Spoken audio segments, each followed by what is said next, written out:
and I was in love. And I basically said that to her. So it was one kiss and one communication and a $748 phone bill, and we fell in love. Welcome to Normalizing Non-Monogamy, the podcast where we interview incredible people from across the entire spectrum of non-monogamy to hear their fascinating stories. We strive to bring guests on the show who have a healthy approach to non-monogamy. However, it's important to remember that everyone does it a little bit differently, and the views and opinions expressed by our guests do not necessarily reflect our own. Additionally, we produce this show for entertainment purposes only.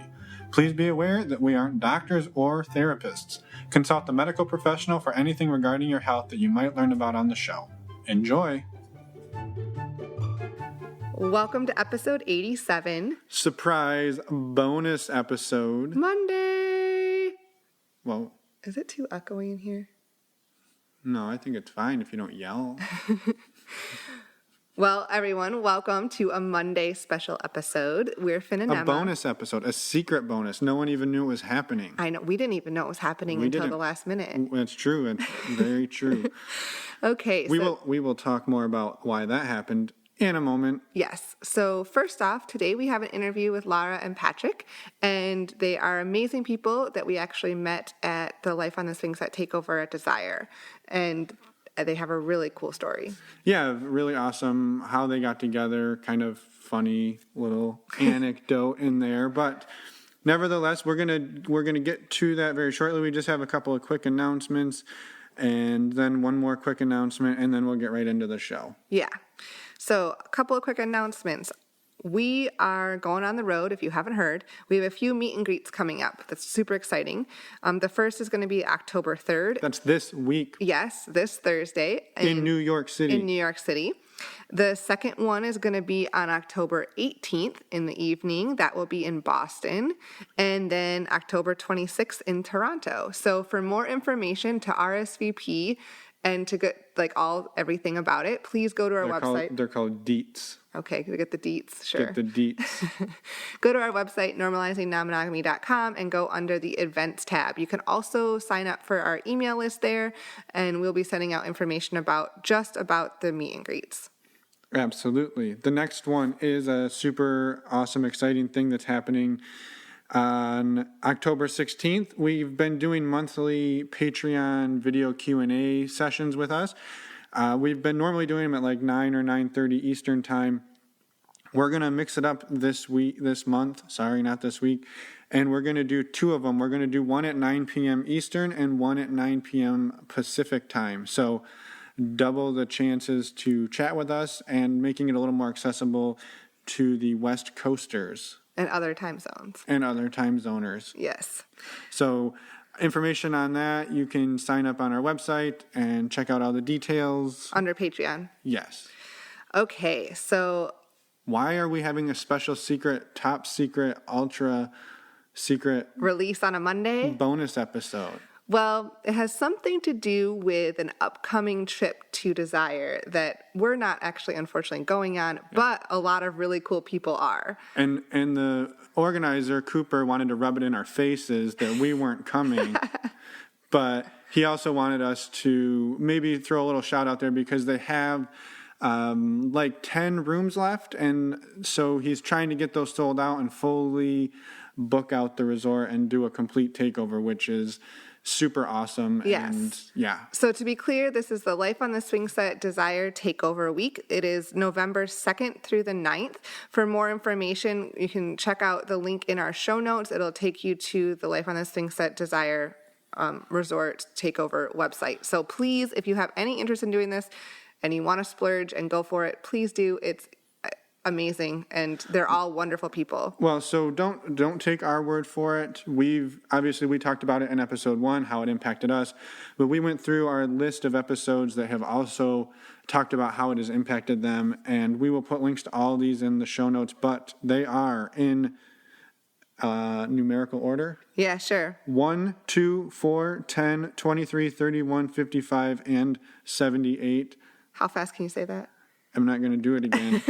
But also add on top of that 87. Today. That is why we bumped Lara and Patrick ahead of Mark and Eliza. That's not a slight on anybody. It's just Lara and Patrick, again, had one of those life-changing experiences at Desire, and they told a little bit about it in this week's episode, and so it was fitting to bump it up. Yes, exactly. And also, you can check out more information about the Life on the Swingset Desire Takeover. A lot of other podcasters talk about it and have their experiences. Well, they're going to be there. Let's look at all the ones who are going to be there. Yeah, so of course, the people from Life on the Swingset, Bradford and Angela from By the By, and they actually did a Desire recap on their show from last year's episodes, their episodes 136 and 137.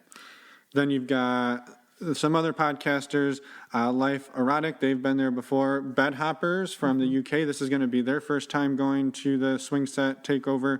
Torrid Souls out of Canada, that's going to be their first time going.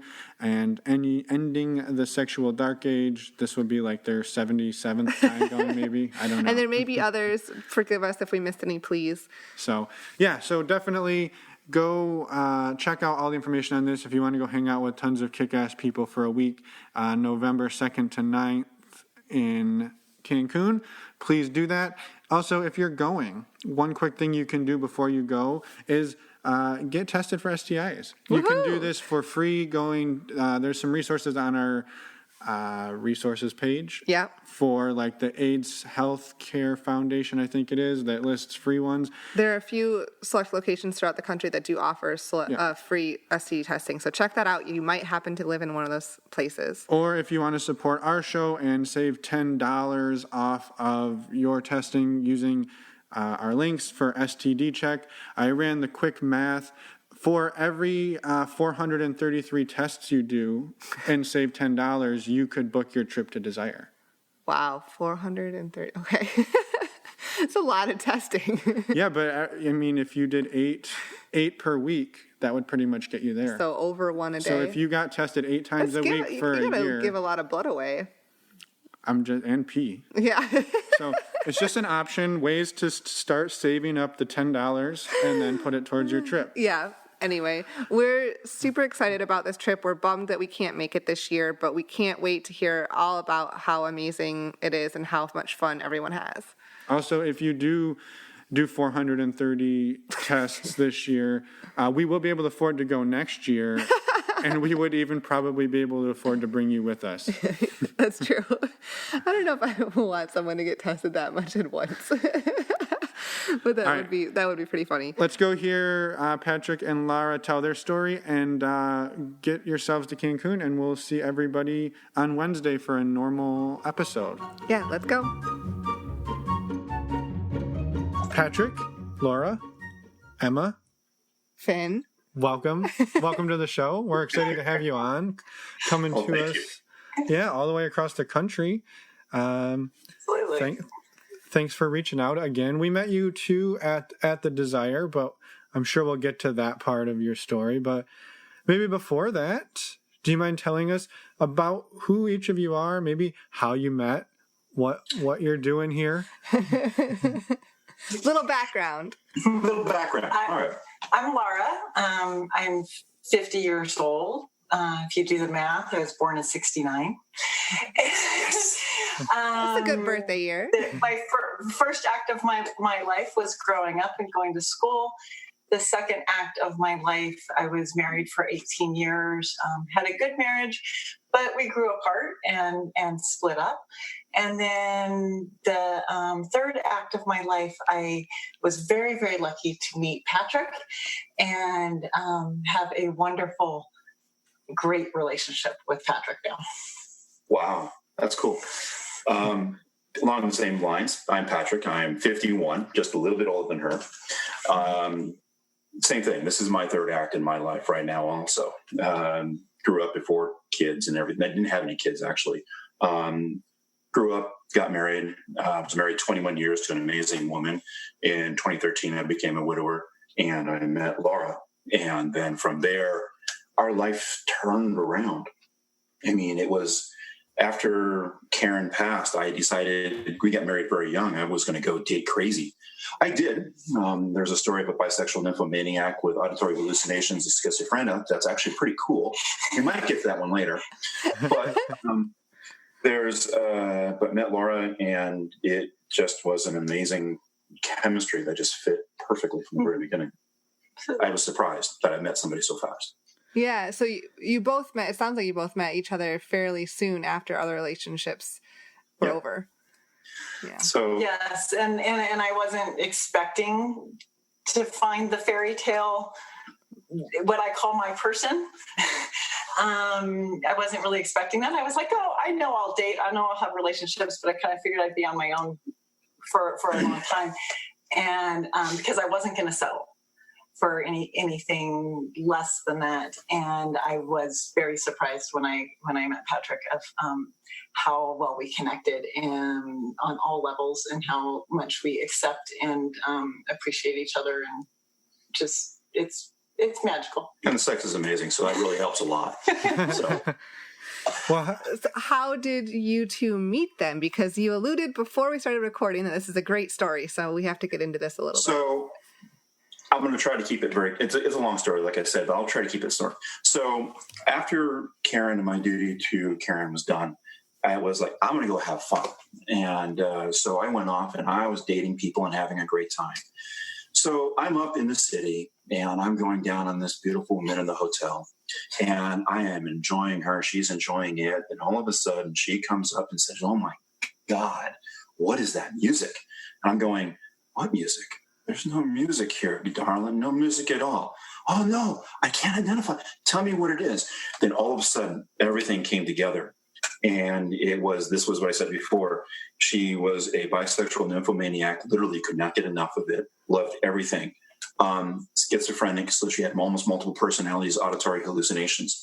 It came to me kind of like, like the cartoons where you go, oh my God, why didn't I think of that before? It hit me like that. And I go, oh, I need to get out of here. You needed to run, rabbit. So I finished up, cleaned up, and called Laura. Quite literally, I called her. I texted her. You were texting me. So we met online through one of the dating sites, Non-Lifestyle. I was a little bit lifestyle with my late wife, and I introduced that to Laura later on. And so we were texting a little bit. We were hooked up on eHarmony, and okay, I'll plug that just a little bit. But we got. We started communicating, we started talking, and 2 days after I started talking to her, I was supposed to take off for 3 weeks with my mom to Europe. So we went off and she said, I want to meet you. Let's go meet. And was it Tuesday night? Monday night. Monday night, yes. Monday night for sushi. I didn't get a reservation. I'm like, who would get a reservation? For Monday night sushi. Who means that? No, except when you have half price rolls. So I walk into the bar. This place was packed with people. Crazy. So we get Luckily, I got there early. Yes. Being the A-type personality, wanting everything to go perfect. And I was late. I walk in and I say, I was looking around, and as I'm walking in, the hostess says, Lara party of two. And I look around and I go, Lara party two. And here's this beautiful blonde sitting over there. A guy on one side had 2 glasses of wine. The other guy on the other side had a martini. And they're like picking up on her. And then she turns around, leaves them in the dust, and comes over for me. And I'm going, oh, I like this already. This could be a lot. This is your first meeting in person. This is our first meeting in person, yes. I just was like, I had been hanging, because I got there early. I put my name in early. A seat opened up at the bar. I'm like, I'm going over there. I'm going to get myself a drink. There were some guys hanging out. I decided just to start talking to them. They were very intrigued that I had a first date with somebody. They're like, let's see how that goes. Second and third date, it didn't go too well. So Laura and I are both a personality-driven individuals. So we're sizing each other up. The date wasn't the greatest because we're sitting at a bad table that was it felt like 6 feet across, and we were really next to the bus station. We had bad drinks, corked wine, slow sushi, it was about everything that could go wrong. It was except for it was so slow that we had a long time to talk. We had about 3 hours, 2 hours, 3 hours. So we had a good conversation. And being the gentleman that I am, believe it or not, I actually am sometimes. What I always decided when I was leaving a date was, okay, I have 3 options. I can go for a kiss, I could go for a hug, or I kiss the back of the hand in a handshake or something of that sort. And after feeling the conversation with Laura, because Laura was a little on edge, I was a little on edge, it's like, I'm just going to kiss the back of the hand and be done with it. We wander on out. I walk her to her minivan. We walk to the minivan, and as we're saying goodbye, she goes up to give me a kiss, and I grab the back of her hand, kiss the back of it, and I get this, oh my God, what are you doing?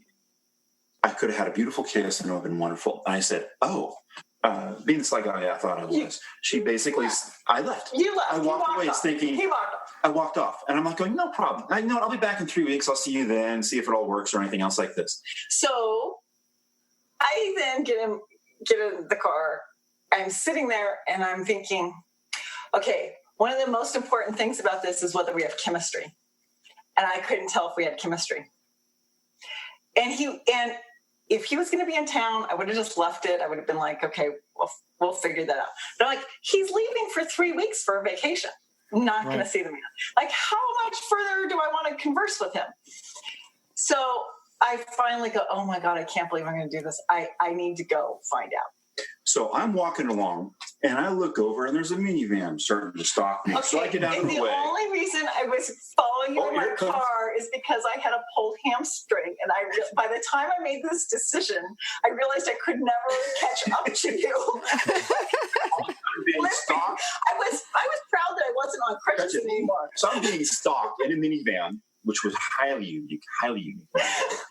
And so I'm walking along, and I get out of the way, and I'm getting closer to my car, and I didn't realize it's Lara. I'm like going, okay, what can I help you with something? I have a question. I get a little closer, and this is where I wish we had video. We could show this.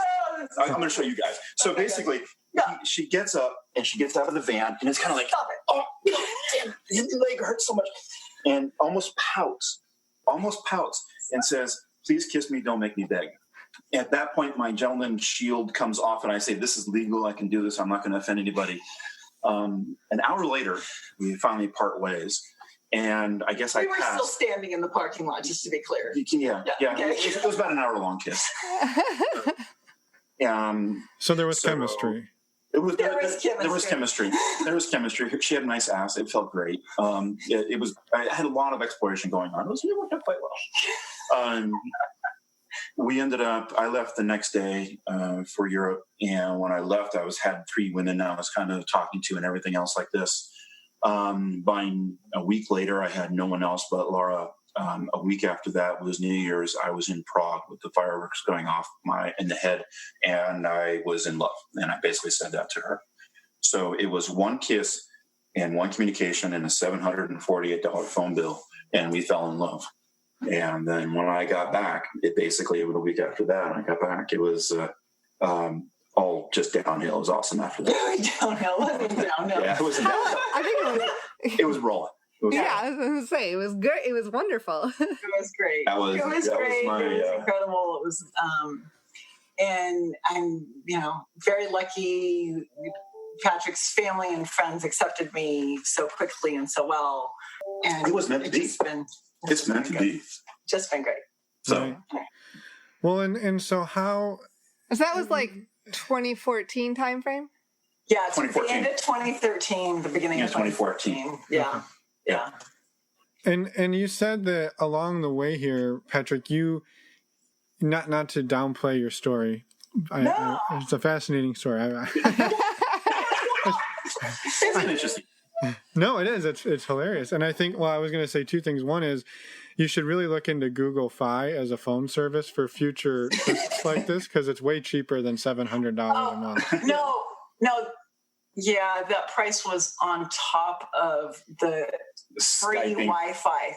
Skyping. We were on a cycle of talking every 8 hours for 1 to 2 hours.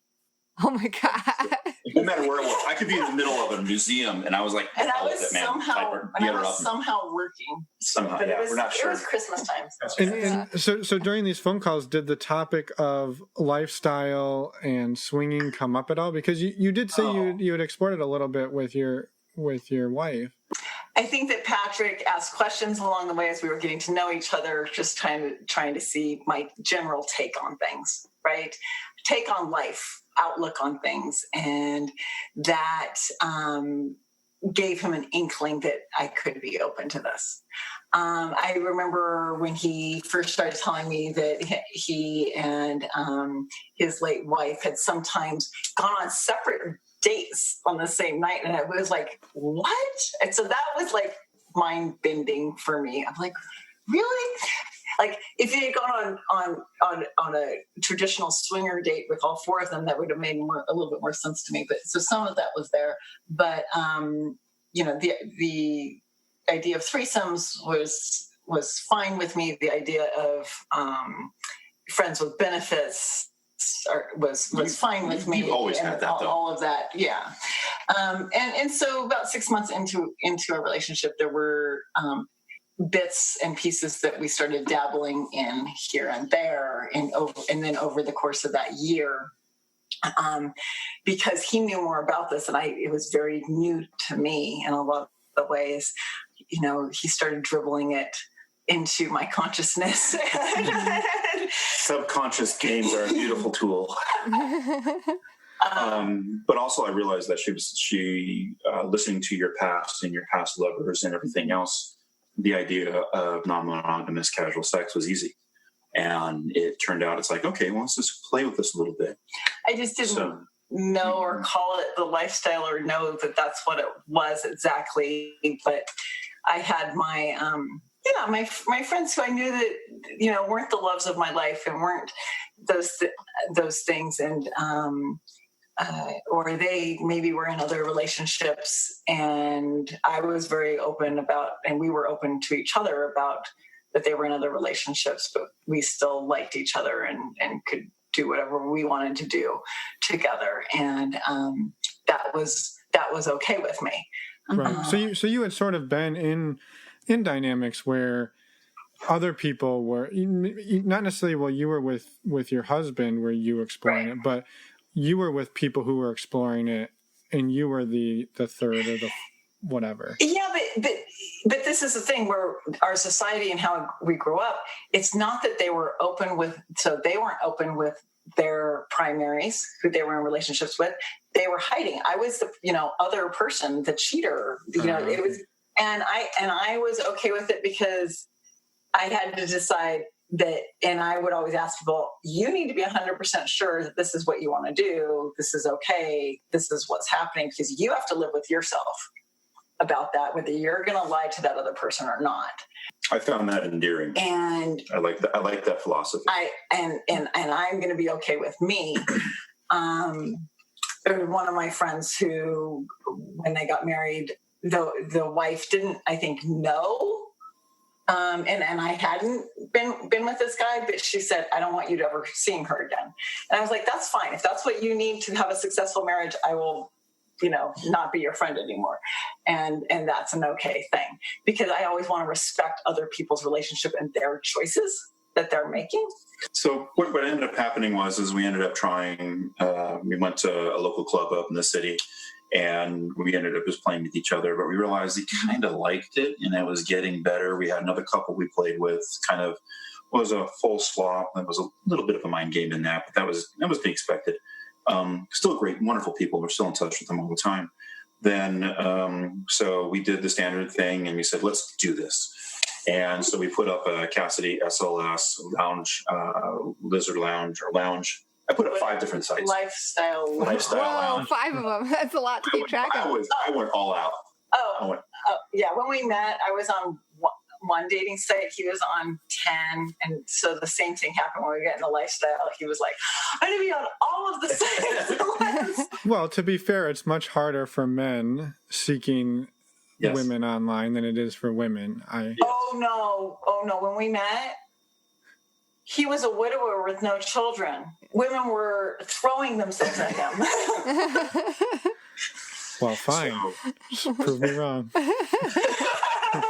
So you kind of tiptoed into it by going to a club and seeing what it was about, and then jumped online and said, okay, now we're going to try to meet people.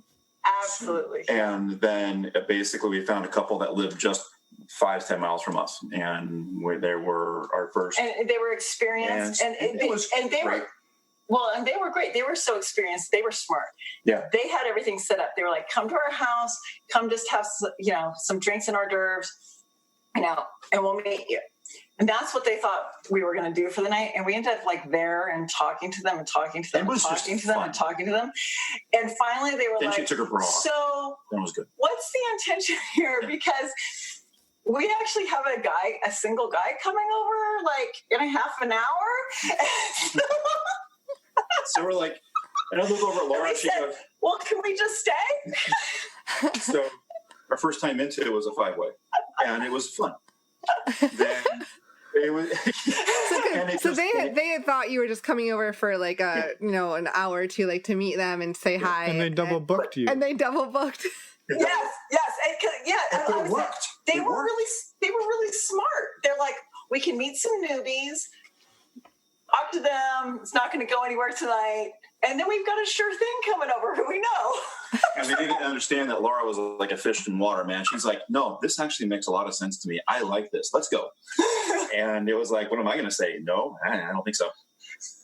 So yeah, the first time, and it was amazing. And it felt right to us. It was just, there was no, the communication was easy. It was like, okay, this is what we do. This is how we play. You had your first kind of woman experience with her, and then they invited us the next weekend. Yeah, that's right. That was the orgy. A 9-person orgy. That was the next with one. With their friends, they're like, "Oh, can we like these people enough? Maybe you can come be part of this group." Well, so hold on. So had you going into this first night where you had the surprise 5-way? Had you talked about what you wanted to do, how you wanted to explore it? Or any rules or boundaries that you had? Or anything? Or was it just like, we're going over for drinks and, now there's 5 of us? Like, almost. We did, I think the first time we went to the club, which we can't remember the exact timing of, but maybe a month, 2 months before this, Patrick introduced me to podcasts. And I vividly remember listening to Swingercast, episode 101, which I don't know if it's still available. I think that was 5 orgasms between the 2 of us listening to that podcast in the hotel before we went there. That was amazing. Well, that's not a super sexy episode, but anyway. No. Oh. Normally it's 10 orgasms between the 2. For her, yeah. So we were starting to listen so then I was understanding the vocabulary, understanding the different pieces. We were having a lot of conversations. And so, yeah, we did have a lot of conversations. But when we walked in that first night meeting that couple at their home, was that what we were expecting to have happen? Not necessarily, but we were, let's go with it. We had some rules, and then we broke them that very night. Yeah, no, it was good. Like being in the same room. Yeah, no, I was downstairs. Because it was comfortable. It was easy. It was easy. Yeah. So then the second one was the group, and then after that it was just like, okay, this is what we're meant to do. What ended up happening out of the entire engagement is we came even closer. It was just like nuclear attraction came in, and you couldn't separate us. And you've heard this many times. It's like all of a sudden the way we touched, the energy, the sex that we had, the connections that we had, not even just the sex, but the connections, the level of the orgasms, the level of the feeling just escalated beyond belief. And it was like, wow, this is what we're meant to do. And this is how we felt. Well, I've got to back up again. I'm sorry. And I've got to push you on something here, because I think if you were to ask 100 brand new couples, like your first experience, you went in and you had basically no rules, but you had some rules, and then you broke them all in the first night, and then you just followed that up by being like, oh, it was easy, the conversation was easy, the communication was easy. But how was it that easy for you two? Because I don't think everybody would say that. And absolutely. Okay, and I don't think that we actually broke. I apologize if that's what came across. We didn't break every rule. No, I'm not implying you did, but your ability to communicate on the fly like that and to go with the flow together is something that I think a lot of people would love to be able to do. Yes. and cannot do. And I think that Patrick was more experienced and more okay with everything, and I was the one that was probably a little bit more trepidatious. And then when we were there, and this still happens to me today. And then when we're there So and I'm cool in the moment, I'm totally comfortable and fine. Yeah, because I'll like get myself, if we're going to go to the club or when we went to Desire last year, I can get in my mind a little bit and get worried about things. But then once I'm there, I'm like, oh, this is all okay. Yeah. And I relax. So somehow that's part of it. And it is different with different people. Right. I mean, the couple who this was with, they're great. They're great people. They, like I said, if it was a different couple, that might not have turned out that way. And so we read and we're able to read each other enough. It hasn't been that way every single step of the way, every moment. We've had times where we've had to say, okay, that worked, or, oh, wait, oops, we didn't communicate at this point on that night. And that bothered me. Yeah, before you went off with 5 guys in the back room, you should have told me ahead of time. That would have been kind of nice. I didn't know where she was. What was that? Hypothetically speaking. Okay. But the other thing is, it's also where we are in our life. If I was younger in that situation, I probably would have had a mind game and a half. But I am where I am right now. I'm secure in myself. And Laura's in the same place. We've had a lot of experiences. And it's like, I know who I'm with. And it's like, let's just have some fun. And that was the attitude going into it. I'm not worried about her running off. There's no jealousies. It was fun to watch. It was fun to participate. It was fun to be a part of it. So it was positive every time we turned around. So it was like, there was no games. There was no problems. We talked about, hey, we should do this next time better. Okay, we need to communicate. And we're still doing that. We had a date the other night, and it's like, okay, we made a slight mistake here, a slight mistake there. We always do a postmortem on the dates. What could go better? Are we going to see them again? We're not going to see them again. We still do that. We've had lots of dates and lots of experiences in 4 years. We're always learning. And if you're not learning, then, man, it's too boring. Right.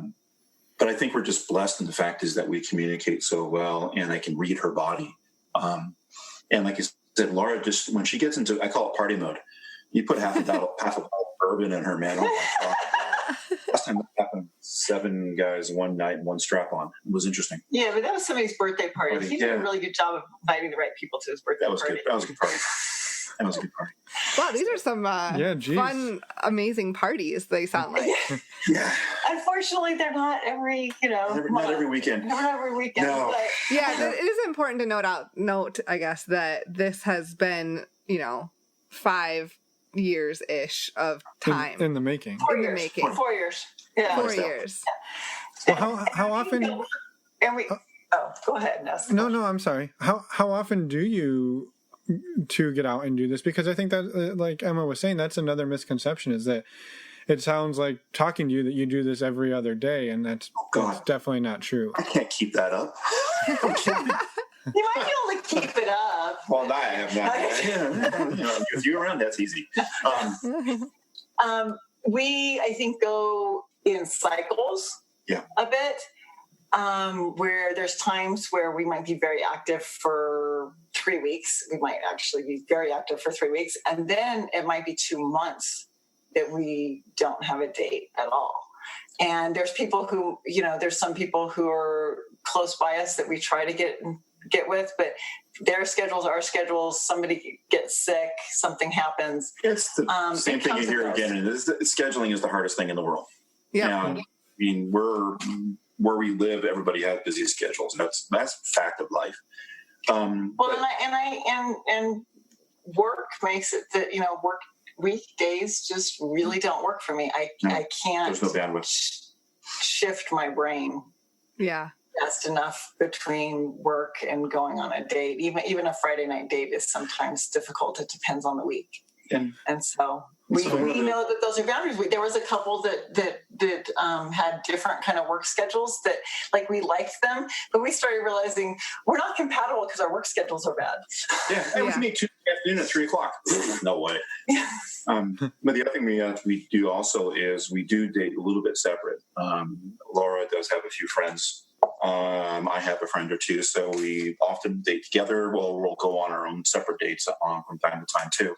And it's kind of the fun variety, and we have a very simple rule with that, though, is make sure the other person knows what's going on and tell me everything. That's all I want. I just want to hear the stories. Show me all the juicy details, and it's all good. So you can share the fun afterward too. Yes. The voyeuristic of I was a photographer for a long time, also. So, but I love the visualization and the stories and everything else. Right. So.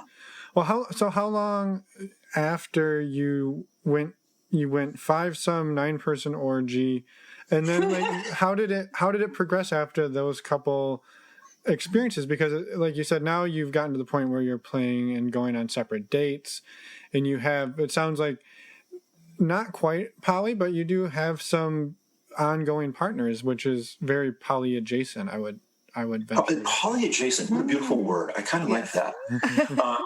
And actually, that's one of the things we're going to talk about is we do have several friends that we see again and again. We have friends we'd love to see more and more of that are just amazing people. They live too far away, or the schedules don't work. Schedules are difficult. So the poly side of it is, I guess, it gets to be good friends. It gets to be that relationship, and I actually see that a lot on the lifestyle sites where people are like, oh, we want to be friends with people. We want people who we like. And we have been fortunate to find I would say right now we have 4 different couples that, we have seen multiple times, but that might be only twice a year.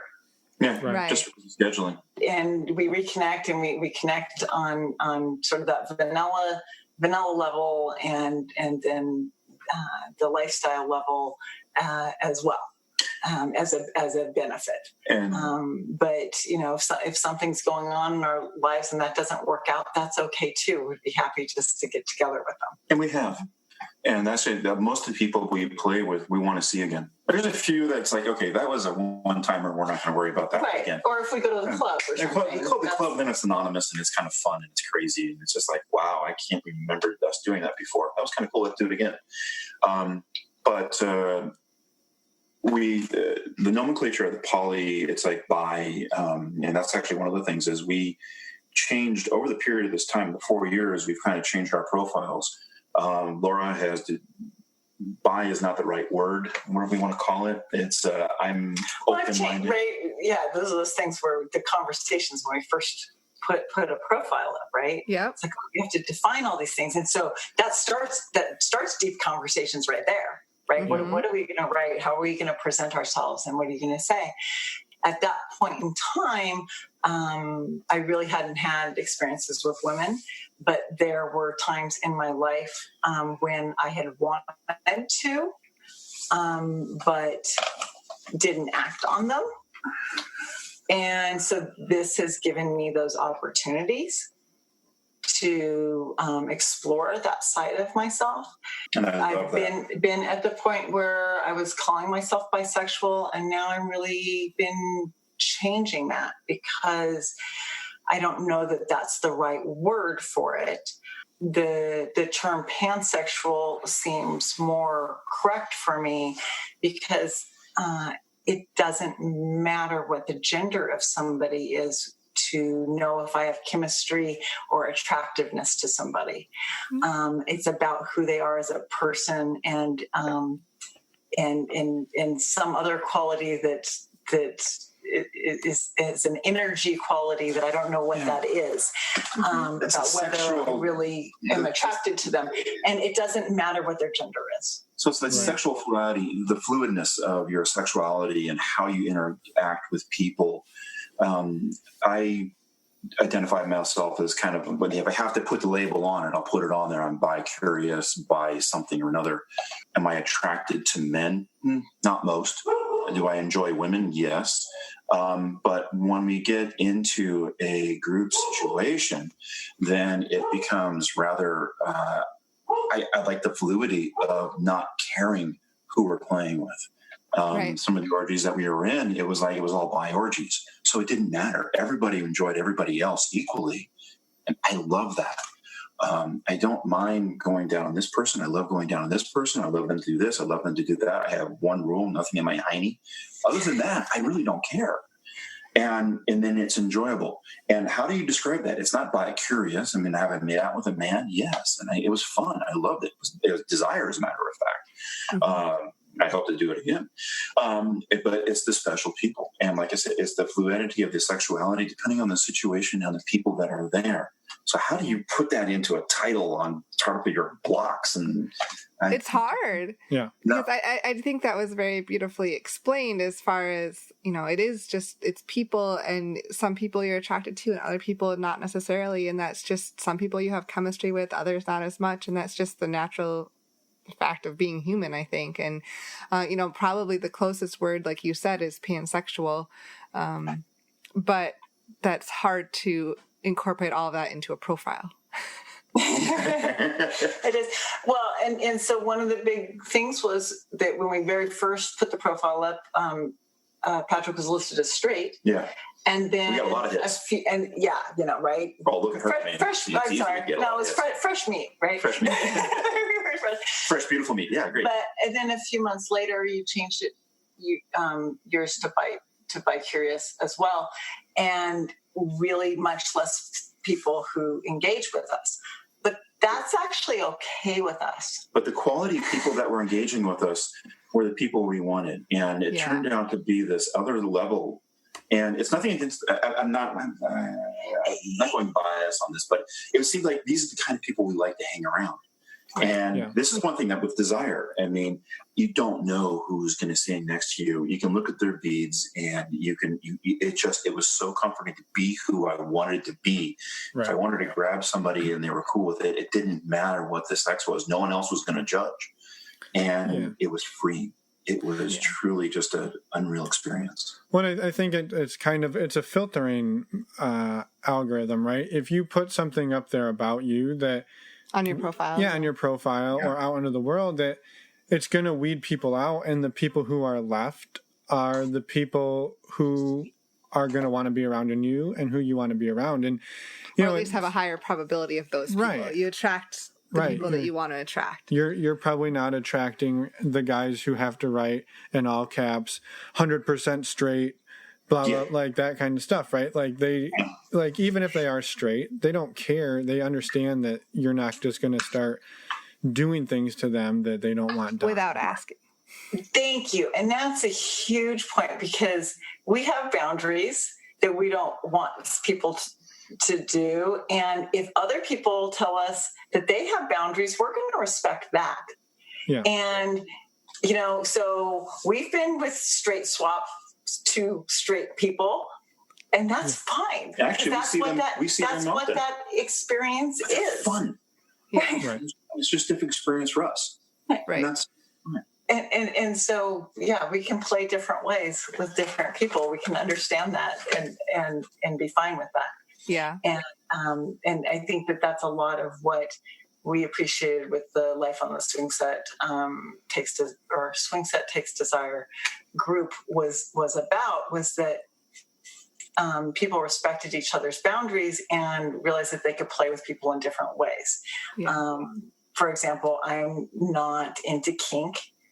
I'm not into the dungeon. I'm not into those things. But not once during that 7-day trip did anybody, shame me for not wanting to do that, or put me down, or worry about it at all. We had a wonderful time, and it was totally fine that that's not what I was into. I just was accepting that other people wanted to do those things. They were consenting to do those things, and I'm fine with them doing it. And it's interesting to me. It's not a turn on for me or sexual if I watch it. It's just interesting that other people want those things. Right. Yeah. It's not like you're not laying by the pool and someone comes up and starts whipping you. That's not how it works. That's not how it works typically. No. There needs to be a consent piece there. Just a little, and the consent is taken seriously, which is really different. Right. And actually, along the entire lifestyle, we've had very few negative experiences in all our play. Yeah, that's wonderful. Most of those people out pretty early on. That's pretty straightforward. I'm I'm the social secretary. So I get to go ahead and weed people out. And then whether it's single people, either unicorns or single guys or whatever else like that, we're able to weed them out and kind of go, okay, this would be fun or this wouldn't be fun. Yeah. And pretty high success rate. So, So do you still have 5 profiles? No, we're down to 2. We're down A little more manageable. It's manageable. I can handle that. We're still in Cassidy and SLS. Cassidy is because of, they're good. They're out there, and SLS, which is basically very prominent in our area on the West Coast. So it just makes it easy. So I keep those 2 going, and we don't pay a lot of attention to it, but we don't. If we want to date, it's pretty easy to go look at our Rolodex and kind of look around. And we don't. We're getting to the point where it's kind of nice not to have new people, but to have the same people again and again. This comes back to your poly side. It's like it's the relationship of many, but many relationships that you want, but having it being the same people because you learn. It takes me to be 3-4 times with a woman to really be able to push her buttons and be able to enjoy it and to get her riding that wave and kind of pushing it up and going, okay, this is what I got to do. And same thing, having the guy or the gal or the combination and figuring out how 4 or 5 or 6 of us play takes 3-4 times, 5 times. And then it gets really exciting. That's the stuff you write. That's when I go home and I start writing little stories about it. And it's like, oh, I wrote this. Because there's a learning curve of different people. Yeah, I enjoy that curve. I enjoy that curve a lot. Along with a few other curves. There's a few curves. Right. I wasn't going to say it. I was going to let you take it. That was an easy one. That was a softball. That was so easy. I just walk right into that one. So you've mentioned desire a few times. We mentioned it right at the top of the show about that's kind of how we met you. And this last year, November 2018 was your first year, right? That was our first year. Had you ever been to an all-inclusive resort like that before? No, we had not been to anything like that. And through listening to podcasts and stuff was one of those things where we had talked about doing it. Well, and Cooper S. Beckett's books, really lay that out there about, at least what it is for some people. And definitely made us, talk a lot about wanting to do it. We went on a vanilla cruise a few years ago, and while we were on the vanilla cruise, started going, so if this was a lifestyle cruise, what would that be like? And there were a couple moments where I was like, yes, this would be great if we could just have sex right over on that couch right now. But for the most part, I was like, oh my gosh, I think I'd be overwhelmed with this many people all like checking each other out constantly and worried about, whether you wanted to get with somebody or not. And I thought, I think that's too many people for me to deal with. And so going into Desire, I don't know. 200 people. Whatever it is. 112 couples. 112, whatever the heck it is. Even that at some point made me sort of worried. But then I had to say, look, I'm not going to fuck all of them. You could. You could. That would be an epic week, though. Yeah. That would have been an amazing week. That's only like 14 couples a day. Oh my gosh. You can't even imagine. Has done the math already. Did you hear that?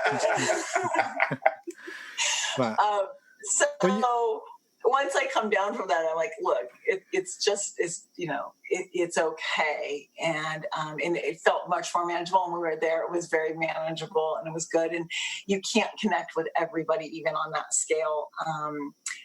It's just not possible. Right. No. But we made good connections with a smaller subset of everybody who was there. And it was awesome. Yeah.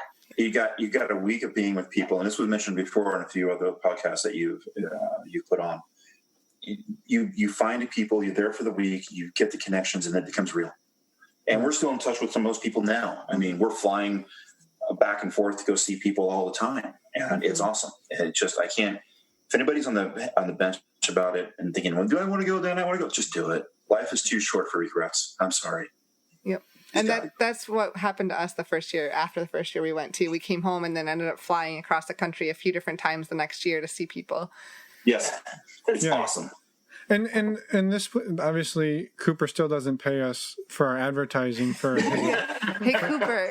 but Dylan pays you, though. I heard about that.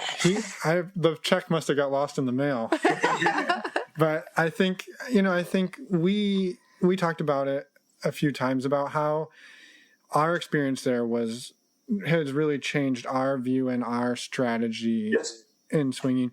And you mentioned that at the top. Actually, you mentioned this off video, off audio, off microphone, whatever off recording. That you had a similar sort of revolutionary experience. I guess. Do you mind talking a little bit about like what that was, and maybe if you think it's possible to recreate that outside of that environment, and for people who can't maybe swing, bad term, can't afford to go down to Desire or to Hito or wherever to find that environment. You know what? The bigger thing what made this work was like-minded people, LGBTQ, XYZ, comfortable. QIA. Okay. Everybody was comfortable with everybody else, and everybody was like-minded being in the same place. And same place for a prolonged period of time. It was the time factor that made the difference, I believe. The first couple nights, we did play the second night, first night. Anyway, yeah, but there wasn't the pressure. So if you met somebody and you're like, oh, they're kind of interesting, you didn't feel like, oh, I have to glom onto them and maybe, bring them to the back room now, because otherwise we might not have a chance with them if we walk away for 20 minutes. Yeah. Right. We know that maybe we'll see them at breakfast tomorrow, or we'll find them another time, and we can connect and talk amongst ourselves about, oh, I saw that couple. Did you meet them yet? Would you like to talk with them too, or not? And so that helped as well, right? And so you have the time. To have the time, and this is what you don't get anywhere else. You don't get 7 days of being constantly in the environment where you're sexually just on and you're comfortable in your own body. And you're not being distracted by everyday life. Yes. Mm-hmm. Phones get turned off and put in the safe as soon as that's the only vacation we take that my phones get turned off on. Mm-hmm. So they get turned off, put in the safe, and we don't want to know anything. But it's 7 days of being in that environment and enjoying the people. I don't know how you reproduce that outside. It's a time factor. I think that's the biggest thing, is the time factor and having the right-minded people. If you get a bunch of swingers together, it's going to be one hint on it. If you get a bunch of poly people, it'll be a different hint. If you put the bunch of BDSM, swinger, poly, LGBTQ, queer, crazy, beautiful people together that are super intelligent, you get Desire. And you just mix them up, and then you find what you want. You don't, like Lara said, or actually Finn said perfectly, you can't do 14 people a day. Well, I know a few people who could, but 14 people a day is hard. It'd have to be really hard. Oh, God. I need a lot of pills for that one. So that might take some extra help. Yeah. Okay, but going back to Finn's question, and I don't know that this is true, but I would suspect there are people and places that could create those communities through munches, through meetups, where you start calling the right people, and if they keep coming back over and over again in a local geography, where you really do start getting to know the same people, that could happen. I could see that possibly happening, and it probably does. And we just don't know about those. We don't have the bandwidth to think about that. There's meet and greets that are near us that we've been lucky enough to get to know the hosts of, but there's a few people who, the times we go, they might also be there, but there's always new people. And so there's not that core, and it's much more broad based. If that meet and greet, though, was defined a little bit differently, And I don't care what it is, whether it was defined the way Life on the Swingset defines their takeover, defined the way, whether you're into, I don't know. Pet play. Throw it out there. Thank you. There you go. Right. If you're into pet play, right. How do you make sure that all those people show up together so that you build those sub communities? Sure. I don't know, but they might be out there. Yeah, no, that's fair. I was just curious, like what your take on it was, because I think that's something, it's almost unfair for us to always be saying, oh, you got to go to Desire. That's how you change your world. And there's, But it is, that's not always possible. No, it's not. No. And I appreciate that greatly, because we, time and money is always finite. Mm-hmm. And so it is difficult. And I'm just thrilled that we did go on a takeover, and it was something we had talked about, even as we were looking into, when could we possibly go? We stumbled into it. Because the non-takeover times, the whole, somebody might be there for 4 days, somebody might be there for 2 days, somebody might be there for this many days, I think changes that dynamic a lot.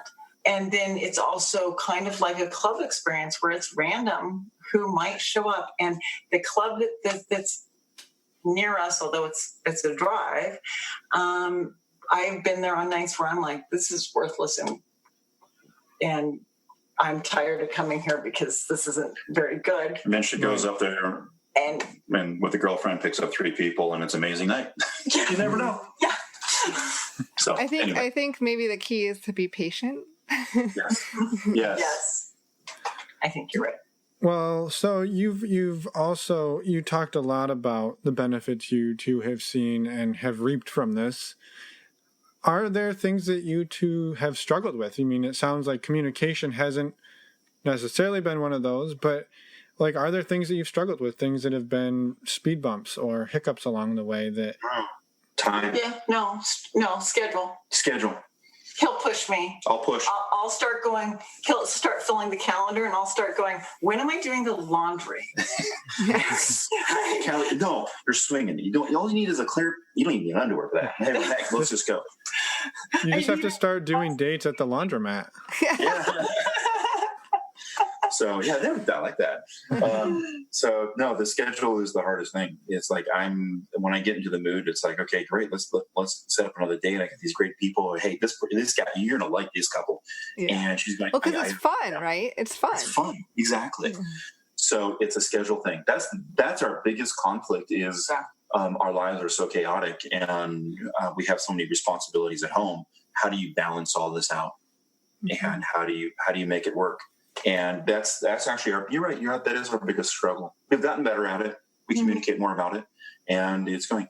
Other than that, it's once we're there and we're committed to the date, it's easy. It sounds like, Laura, when you've made the decision, you're there. You're and she's had a shot of bourbon. Yeah, you're in. Yeah, and you're there. It's all good. Not always. Oh yeah, always. Yeah. The social light comes out, and she just doesn't, and she loves it and embraces it, and it's a beautiful alternate personality. Well, no, but I. Oh my God, are you? No, stop it. We went to a meet and greet on a Wednesday night. Oh God. Yeah. That one time I walked in, and Patrick had already been there for probably 45 minutes before I got there. And he was in a great mood. He was chatting with people. He's like, oh, here, I want you to meet this person. You want me? And I needed like a good solid 15 minutes to transition. I had not transitioned yet from work mode to being there. And I was cranky and awful. And so the first person I met, I'm sure she was like, oh my God, never talking to those people again. Yeah, we learned that one. I've learned that one. So it's kind of like, okay, I pushed myself tonight. That wasn't good. Yeah. So it's kind of like what we said earlier, though, is we're always learning. After every time we go out or do anything, we talk, and it's like, what do we do next? I'm always learning from her. What are your tells? What worked? What didn't work? Yeah. And she learns from me. It's like, no, that's not my kind of thing, and I don't like this kind of person, or I do like that, and it's always getting better. And we're never going to be perfect, but we're going to always try. Right. Absolutely. Yeah. Right. Well, it sounds like you can have an easy solution to that. What you just described too is like when you first arrived, you could have taken 15, 20 minutes and just chatted. The two of you had a drink, sat down, and then like gone and been social. Yeah. And now I'm reading her when she comes into these things. It's like, okay, where are you at? Yeah. You just got off the phone after 2 phone calls and you have a chaos going on at work. Okay, let's sit over here. Oh, no, you had a beautiful phone call. You're talking to another lifestyle friend on the way over here, listening to one of your podcasts. Oh, great. Right. You're ready to go. Yeah. Right. Exactly. Yeah. So how about family and friends? Have you been open about all of your, I guess, pastimes with what people? A great question. Okay. We told Mom we had a conference call tonight. With people from Cancun. Yes. What? Hey. Hey, you're not lying. That is true. Her response was, I'm going to turn the volume up really loud on her TV. television so she doesn't hear us. Oh, so does your mom live with you then right now? Yes, she does. Yeah. My mom lives with us. So 81-year-old mom. It's actually awesome. Great. It's actually the best thing. But we have made the decision that we're coming out. We have a group of friends. We're going to call them. Can I say the name? Yeah. We call them the Brat Pack. Oh, I thought you were going to say chocolate chip. Oh, chocolate chip. That one too. But they're chocolate chip. They're our chocolate chip friends. They're not quite lifestyle. Well, they're not vanilla. They're not vanilla. You're not they're lifestyle. Not lifestyle. We get together. It's 4 other couples. And literally when we're in a bar or someplace, you have no idea who's with who. I can have one gal underneath arm and an ass on my other hand, and Lara's on his lap over there and everything else. And then another dad's going to be disciplining the 2 kids for throwing the pool balls across the table and doing this. And that's not even their kids. It's a amazing group of friends that I've lied to once. I had one of them ask me, are you a swinger? And I said, no. And when I said that, it killed me. And we talked about it afterwards, and we said, oh, the hell with this. Let's call it who we are. And so we took each of the couples out to dinner and told them. And literally the response was, yeah, we knew this. What's the big deal? And it was like not a big secret or anything else, but it allowed us to come out and be comfortable in our own skin around them, to our closest friends. Yeah. And several other people we started coming out to. But it's a process, and I'm very much in the process. I'm very much wanting to be much more out. The normalizing, and you're normalizing non-monogamy. I have the desire to be much more out than we are, and I am slowly doing it. Sometimes it's just, again, that time issue where I'm trying to find the right time to have the right conversations with everybody, because I have discovered that it's a lot easier to have the conversation with people who are not close to you. Yes, it is. Yeah. The people who are closest to you are the hardest conversations. Yeah. Because they care the most. They might be worried about you the most, or it's much more vulnerable for you in those situations. We at this point don't have the inclination to come out to our family. They know, but we don't. Well, they know. Hide it, right? So we don't. So there's times when we say, "Oh, we're going out with named friends," or "We're going out with friends." Right. Don't know when we're going to be back. About 3 o'clock in the morning, we come stumbling in, and we're always taking a bag with us when we go. Why are you not taking a bag with us?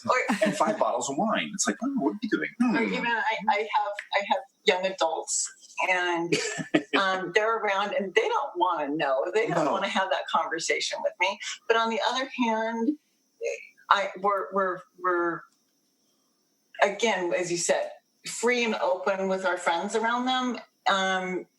In trying to model a loving, healthy friendships and relationships with folks. Well, it sounds like if any one of them, if your kids or your parents or anybody came out and directly asked you, you would then have that conversation. Yes.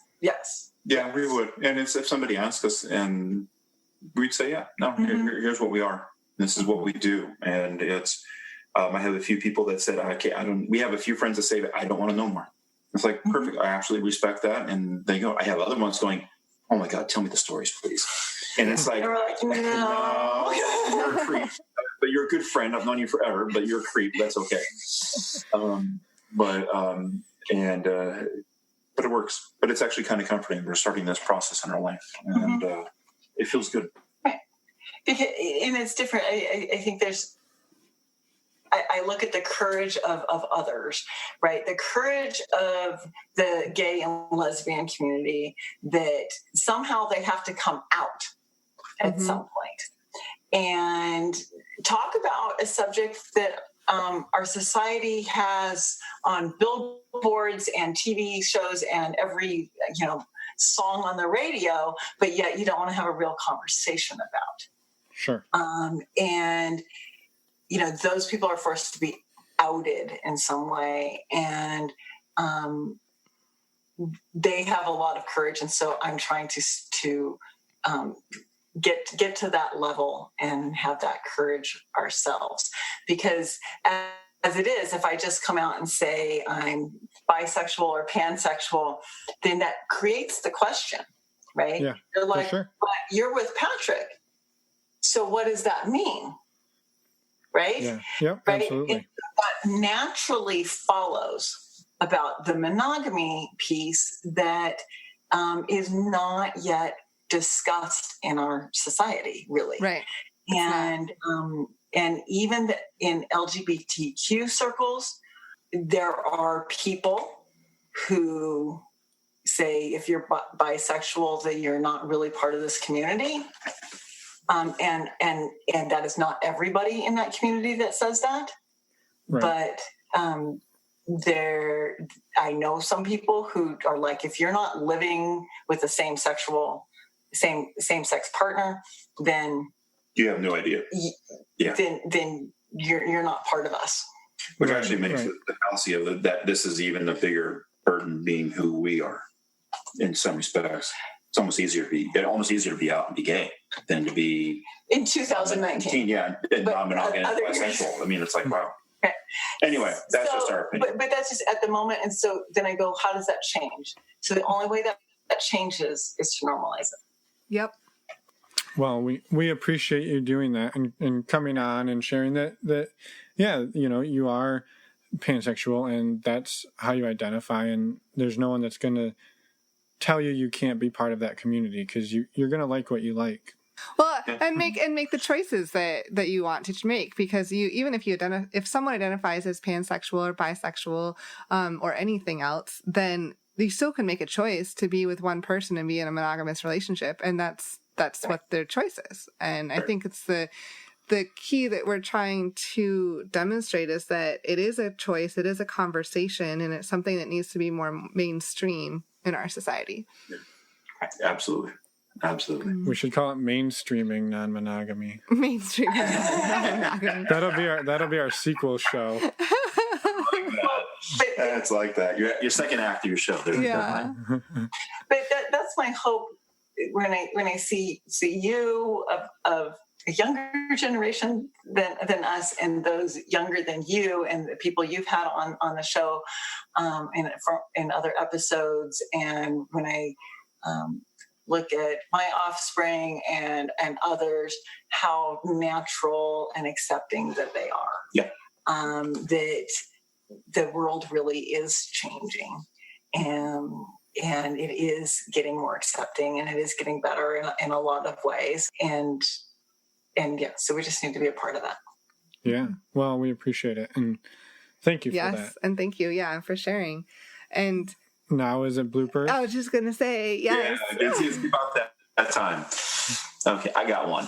Okay, so I'm a pilot, and we have a plane, and a little plane, yeah. So I went up on a date, and one of my favorite things on the date is to go what they call the ultimate $100 hamburger, which is flying up to Napa, having dinner in Napa, then flying home across the Bay Area. We live out in the Bay Area. So it's this beautiful metropolitan area, and at night you see the Golden Gate Bridge and San Francisco and everything. It's awesome. So we meet at the airport. We go up there. We fly up. So this is just with you and one other woman, right? With a friend. Mm-hmm. Yeah, an amazing, beautiful, stunning woman. She's great. She's awesome. She's awesome. So I fly up there. She's never been in a little plane. She was giddy. It was fun. She was just giddy and happy. We get there. We have a dinner. We're still getting to know each other a little bit. And as we're getting done with her dinner, she goes, okay, I got to do something. This is going really well. And she takes her bra off at the restaurant. I'm like, all right, this is going really well. I kind of like that, hands it to me, and I put it in my pocket. And then we climb back out into the plane and are going to go come back to my main airport. And so we get into the airplane, and her top comes off, and there's these beautiful double D sorry, I like tatas. I don't care what side. But they were sitting there. So I'm trying to take off and fly a plane, one hand on the yoke and one hand on her tatas, and she is just enjoying the touching and the feeling and everything else. I get so far behind the plane. I'm taking off. I'm talking to the wrong controllers. I'm almost going to places I shouldn't go. If there is a lifestyle pilot that's listening to this, which is really unusual, I almost busted through a Bravo airspace into San Francisco. We're in really busy areas here. I'm so far behind the plane. The ATC, which is the air traffic controllers, are talking to me going, what the hell are you doing? That was kind of what they said. Wasn't programmed right. My GPS was wrong. And everything. I had to literally go, got it. I can't be playing with her and flying the plane. Stop. Aviate, navigate, communicate. I had to go back to the very basics of flying in order to get home in one piece. I did. I figured out what was going on, got home okay. But now I have a new rule inside my book, which is basically no tatas out in the plane when I'm flying because I can't keep my hands off of them, and it's just dangerous. And it's distracting. It's distracting. It is beautiful, and I love it, but it's like literally on my checklist. I have checklists for everything. It's like keep the titties in, and that's it. I think we might have a new record for biggest first world problem I've ever heard in my life. So that is a perfect yes. That is the best. Yep, absolutely. And now I know why you don't go to the laundromat on your dates, because you're flying to restaurants. It's a lot of fun. Yeah, I was like, it does sound like an epic date. Yeah, it sounds like I got to step my game up. Hey, you guys come out here, we'll fly you anywhere. Not a problem. I'll even keep my titties in for you. Thank you, I appreciate that. And for you, keep your pants on. There you go. Then I'm happy. No blowjobs in the backseat. No blowjobs. Yeah. Keep the nakedness and sexual things to non-flying time. That was hard. I've never been that distracted flying before. I was gonna keep that again.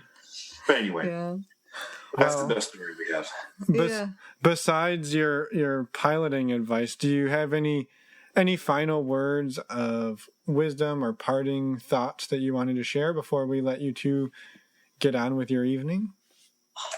You didn't ask us about safety. Oh, do you want to tell us about? I know. I thought we. Wait. That just came to me right. Well, when I thought we covered it when we said don't fly with your titties out.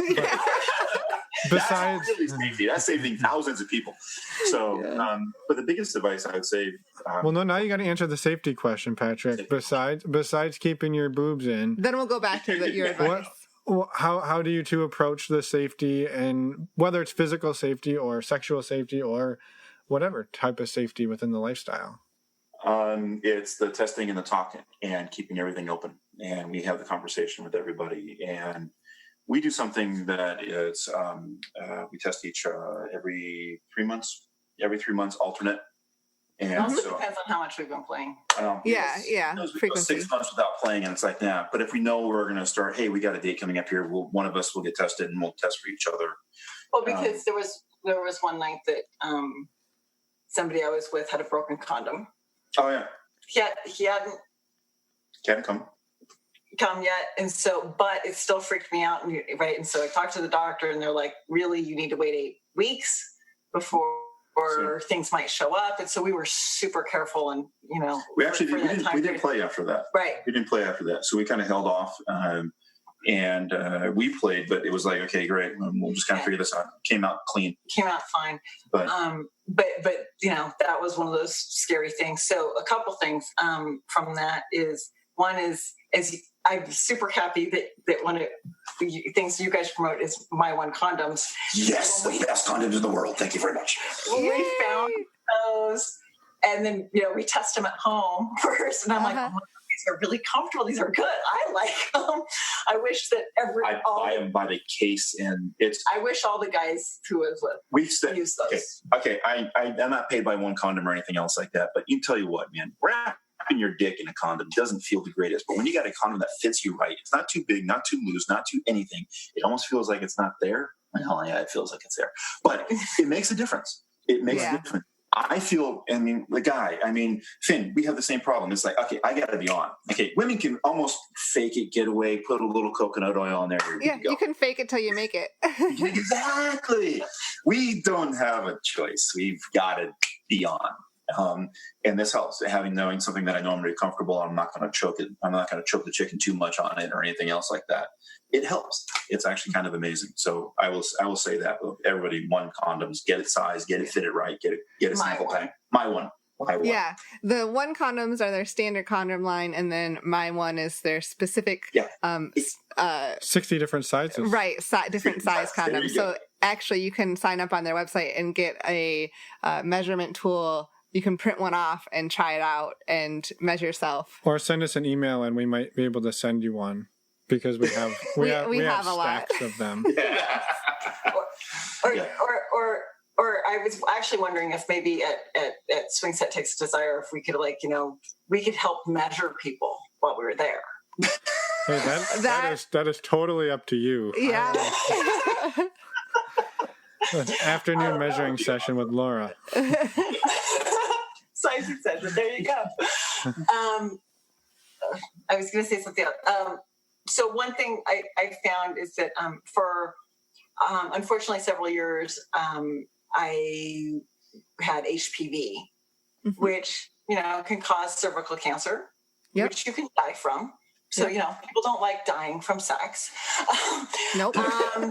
And lots of people have HPV, particularly of certain generations. I mean, there's vaccines now, and so younger generations are hopefully not going to have to deal with that. But I had a very persistent one that I had for a long time. And so that was another reason to do that. And so disclosing that when I was positive, I'm finally clear, yay. But just disclosing that and saying that you struggled with that makes other people feel free to open up about times that they might have tested. Okay, I'm not supposed to say positive. I'm supposed to say something else. I think positive is fine, or reactive. You're fine. Reactive, thank you. Reactive, not reactive. Then you screen a reactive to something else. People say, I did have this once. We've actually had people say that I was reactive to blah, blah, blah. It's like, okay, great. Well, I got treated and now I'm fine. It's like, okay, thank you for telling me. Right.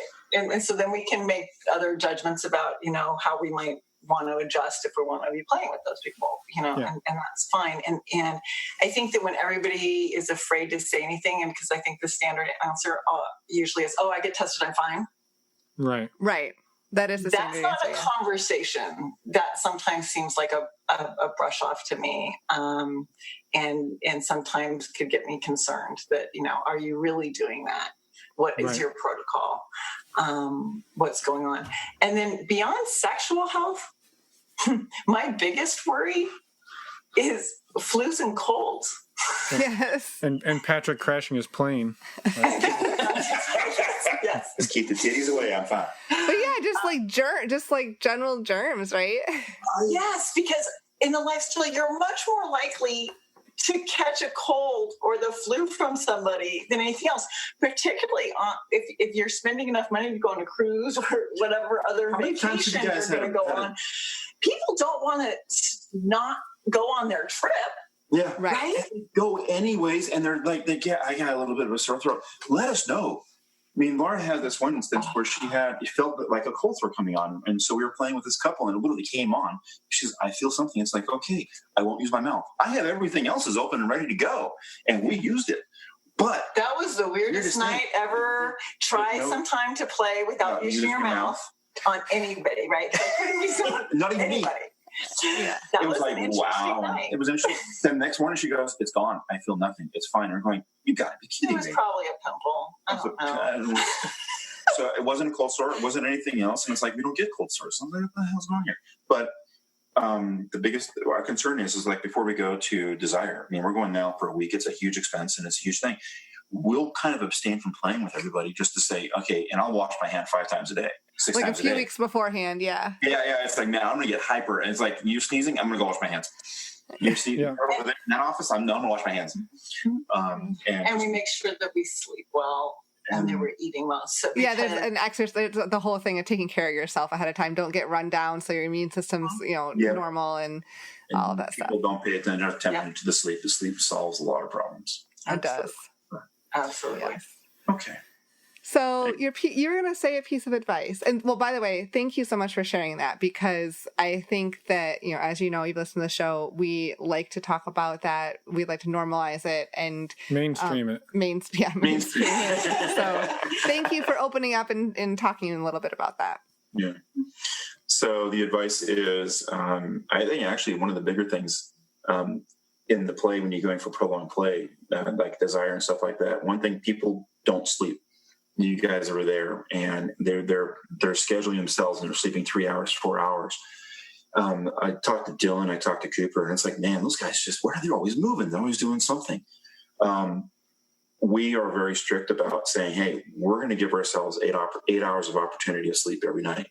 Mm-hmm. We're going to schedule ourselves out to keep ourselves mentally strong and physically strong, and also to be able to enjoy it as much as possible. And when we're playing on a weekend or something else, we'll purposely not schedule something the next day in the morning, because it's like, no, we need to recover. We need to get that sleep in. And especially if you're drinking a lot, it takes an extra day to get to sleep, because when you're drinking, you don't sleep well. Right. We all know that. How many people here are woken up at 2:00 in the morning after drinking going, why the hell am I awake? It's the alcohol. Right, exactly. Alcohol definitely impacts your sleep. Yes. Yeah. So my biggest thing is just figure out how to sleep well, and everything gets a lot easier. Communication, everything gets better. And makes people, when you're busy and you have a hectic life and you want to have fun, sleep is the easiest thing to go, right? Well, that and exercise probably. So you just have to pay attention and take care of yourself a little bit, because that's how you stay healthy and have fun. But if you're doing your sex right, you're not sleeping and you're exercising. This is true. Your sex should be your exercise. You shouldn't be sleeping while having sex. That's true. Not to say that I have never fallen asleep.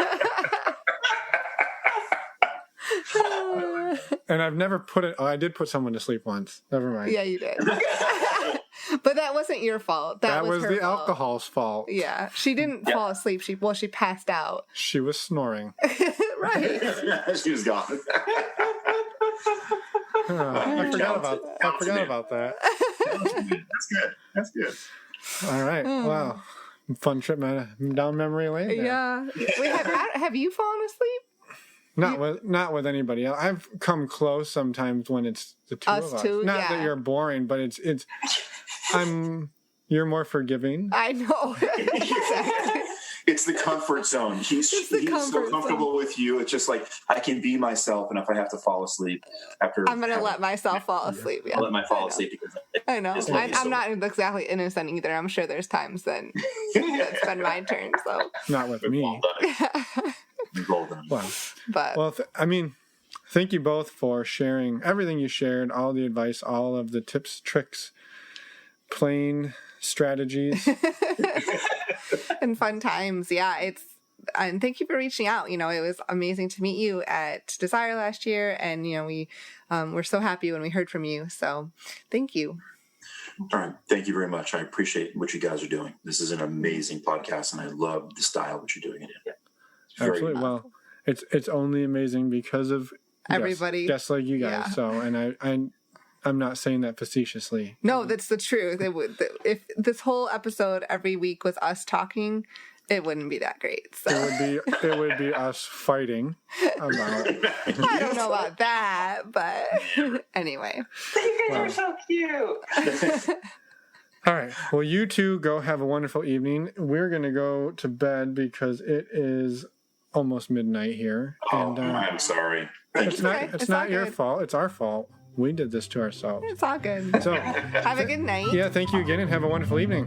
Thank you much. you. Good night. And we're back. Yeah. Well, you know what? We're now 1 hour closer to our meet and greet On Thursday. on Thursday. I'm pretty excited. I am too. We're going to meet awesome people. I think there's like 15 to 20 people signed up. Yeah. And It'll be a good group. it's going to be kick-ass. Also, one thing that's important to know, if you're thinking about coming and you're like, oh, well, I don't want to go by myself. Yeah, you do. You want to come by yourself because... It's just going to be a meet and greet. It's just people chatting, and it's okay to come by yourself. We encourage that. If you're interested at all, please come check it out. Yeah, I'll even talk to you if you're by yourself. Well, you should probably talk to me. I'm a little shy. I was going to say. All right, let's go. Well, first off, thank you to Lara and Patrick. Yeah. They reached out to us, really wanted to come on the show. We were very appreciative of that, and they had a really cool story. So hopefully everyone got some cool tidbits out of that and enjoyed listening to what they had to say. Also, you may not remember this, but there was lots of good flight safety information in there. I do remember that. So, yeah. There was some good tips there. Next Wednesday, which is actually this coming Wednesday, I misspoke there. So in 2 days, everyone, you got another episode. And this one is going to be the one with Mark and Eliza. And that's one day before our meet and greet on October 3rd. Yes. All right, let's leave these people alone. Let's go.